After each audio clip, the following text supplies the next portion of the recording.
and welcome to another video. Today we are going to be using this stamp set here, Have a Hoot, and I also used the die for one of these. The dies are called Pika Hoot, which is super cute. Let me show you those real quick. Hold on. They are underneath here. Oop. So the Pika Hoot dies die cut most all of the little images, and they also have this fun little set right here that these die cut out like tags right here, and they're all stitched on the outside and the inside, which makes for some really fun potential techniques there. So I am using this stamp set to create a little trio of cards that will fit very nicely in our little 3 1/8 by 3 1/8 by, oh goodness, what is this? Like 3/4 or so of an inch. These little acetate boxes, and you can decorate this however you'd like, with ribbon or wrapping it with like a belly band of paper. However you see fit in terms of like gifting it to somebody, maybe. You can make a lot of fun things with this. So I have already made 2 of them. So one I used, let's see if I can show it a little bit better. So this right here is actually that plaid DSP. So it's one of these sheets. I mean, it's not this one in particular, but I think I've used that one all the way up. It's the same one that I used to make that pumpkin earlier. And so I actually stamped on this owl, and then I just cut around it on top of the lines, and then I glued that on top. Notice the lines kind of go through because I stamped it on the same piece. I used Blackberry Bliss Dark and the light to kind of make that background. And then here is a piece of the In Color Designer Series paper in Cinnamon Cider, along with the owls in Cinnamon Cider. I think my moon is technically Daffodil Delight. And then I think I used the bronze for the branch. So that is how I colored this guy and how I put it together. This piece I kind of like because it's one-dimensional, so if you made a lot of these, they wouldn't take up very much space. And I added the little Have a Hoot on Halloween for this one. This one here, I added a little bit more dimension. So I popped up the boo, and I actually stamped it, cut it out, and then put it on that same DSP here. I added a little strip kind of going across because I found that the crisscrossy pattern here was a little distracting with this boo, and it kind of got lost. So I brought a little stripe of it here to help. I colored in my owl again with the Cinnamon Cider. My pumpkin is in Pumpkin Pie. The light coming from the inside is also Daffodil Delight. The color in the paper is actually Bumblebee, but I thought that it still goes well enough, especially from the orange from the pumpkin, so it's really not that big of an obvious difference there. So for this card, the last little one of the trio, I thought, well, let's have a proper piece of this DSP as the background, and I thought, let's pick the other little Halloween owl. So I picked this one where he's looking at the little spider. And so we're just gonna glue that right on top, and I haven't decided if we're going to pop it up or if we're going to do that. We'll figure that out as we go. So, oh, and then I've got this piece here. So both of these are 2 3/4 of an inch by 2 3/4, so that they'll fit as like a nice little layering piece on our card. So let's go ahead and color. To color him, I've done a few things. So this is bronze. I've chosen the bronze to color in the tree and the branch here. I'm using the fine tip just because these branches are really, really small. And so normally I'm a brush tip kind of girl, but I figured for ease of avoiding going over them too much in terms of going out of the lines, I thought that this would make a better choice for today. If I was taking like a lot of time, I'd probably still use the brush tip just because I'm really comfortable with this. And as for the size of this piece, I just stamped it on a scrap, to be perfectly honest, and then I could just kind of cut it down to size. If I had wanted to, I could have made it a certain like layer further down, right? I could have done it, say, the length of this. So I could have done, let's see, I cut this down to just a hair over 2 inches. I don't know if you can see that, barely here. I'll put it here. So this would be 2 inches. It's just a hair over 2 inches. So I could have cut it down to only 2 inches, and that probably would have worked fine. And I could have done 2 by 2 to make it a perfect square. I could have even layered it on the top of a piece of paper, right, of cardstock. So there are lots of options there. So now, so that was the bronze for the branch. Let's use the, in this case I chose the light Daffodil Delight for his little beak and his little toes. I used the dark Daffodil Delight for the moon, but I'm actually thinking I'm going to use the black for the background, like a black sky. I figured it would tie in with the black from the cardstock. So as a result, I'm thinking I might try that. I figured red for a little red spider. And the reason I picked this cherry cobbler is because it goes with the paper. The cherry cobbler is the red in the paper. So there's that, a nice little red spider. The owl is going to be in cinnamon cider again, and because this one's got the most owl to see, I did make sure to bring out both of them, my brush, my light and my dark, because this will be where you can do a fair amount of shading. You could do a little bit of shading right here on this owl too, but if that is a thing you like to do, this little guy is going to be the one to do that with. So I am... It kind of depends on how I feel. Usually I lay down a little layer of the light color, and then I come in with the dark. I add in my dark. In this case I'm going to use I use the brush tip to lay down my light color. I'm going to use the dark to add the kind of themed color here, the darker shade. Now I'm going to go back in and just kind of help it along in terms of blending. It blended kind of on its own, but by blending it kind of intentionally, it helps make it a lot smoother of a color. So now here comes the main event. I'm going to start, just in case I hate the idea, I'm going to start by using the light basic black, because I'm thinking I'm going to do something like this, where I'm going to have the dark at the top and the light at the bottom. So I'm going to start with the light, and I'm going to go up to just about his eyes or so. And we'll see if that is exactly how I want it, or if that was a bad idea. We'll find out. What's nice is that if you go outside the lines a little bit with this, you can't really tell from your branch, because you're using your branch to, or you're using the black to kind of outline it. So there's that. This is looking okay. I think it'll look better when we have that black cardstock kind of as that backdrop. And because I intend to blend them, I can actually go up a little bit into the space past where I would normally have drawn it, because the idea is that the colors will then blend together. So let's see here. And I'm intentionally not going up to the paper's edge.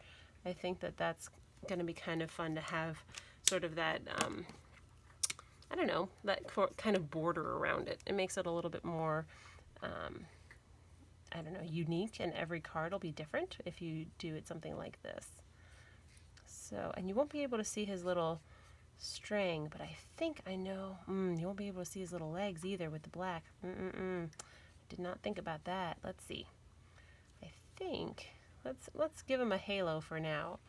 We'll see if I decide to do something else. So we'll make it go overlap so that it blends. This was the advantage of using that Blackberry Bliss as my background over black. You know, because is the night sky truly pitch black? Yeah, there are colors. Our eyes pick up color all the time. And these cards are also going to be, I think, given to my niece and nephew. So that does make it, they're a more forgiving audience, even if I decide that that was not maybe the best choice. So let's see here. I'm becoming too liberal with my movements here. Gotta hone it down. So, and obviously you can use whichever colors you like. If you wanted more of a blue background, you could pick Misty Moonlight. That would be a beautiful color. Just note that I intentionally picked the black because I thought it would go well with the paper. But you're free to obviously use whichever paper and whichever colors you'd like, because your cards are unique to you. So there's that. I went back in and kind of blended it a little bit more together.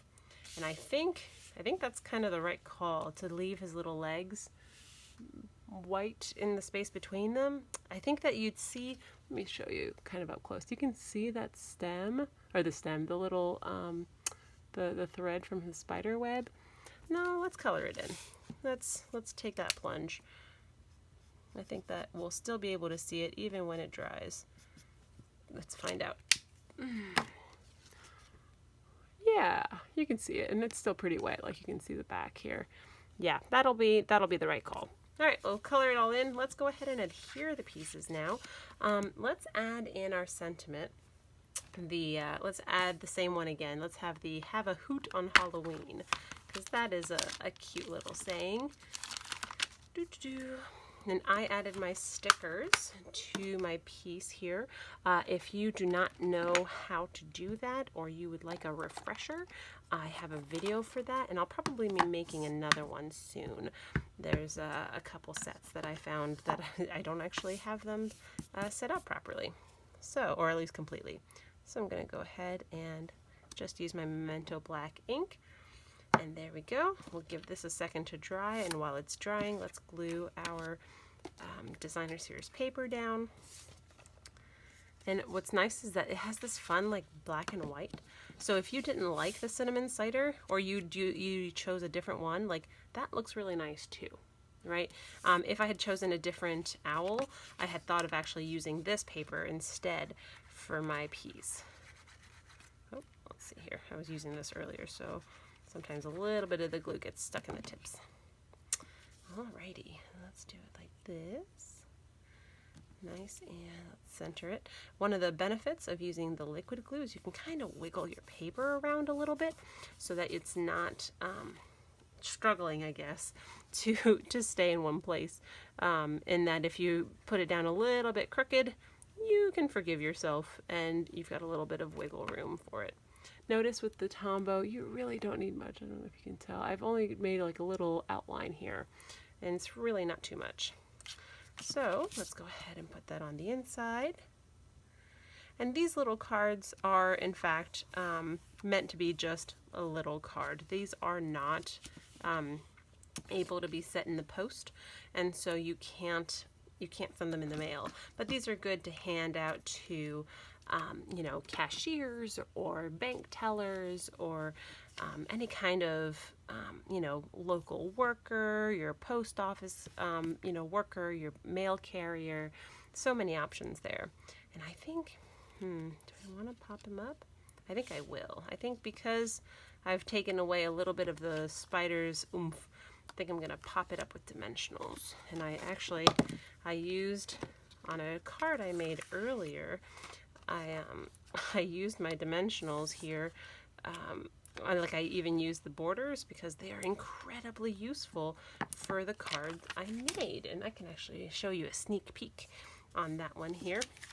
I'll be showing you guys how to make that in a little bit. I think not this next video, but maybe the one after that.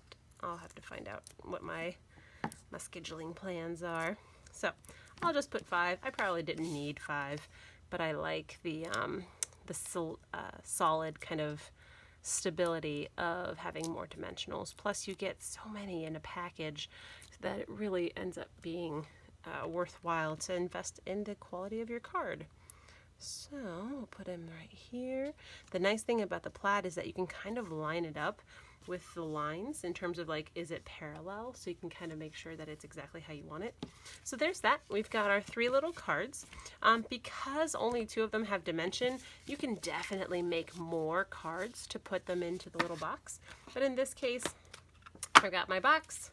I've already opened it and set it up. I've got my 3 envelopes. I could just go like this and then put them right here in my box. And notice there's still plenty of space right here. Do you see that? Like I could I could easily put in more of them in there. But for the purposes of this video, I figured we'll leave it as is. But like, you could wrap this with ribbon, wrap it with paper. Notice though that it would be, you couldn't use a piece of 6x6 because it would be too small, because this is more than 3 inches, and then you've also obviously got the side. So you would need to use a larger piece of cardstock, but you could use paper from a 12x12 set of paper.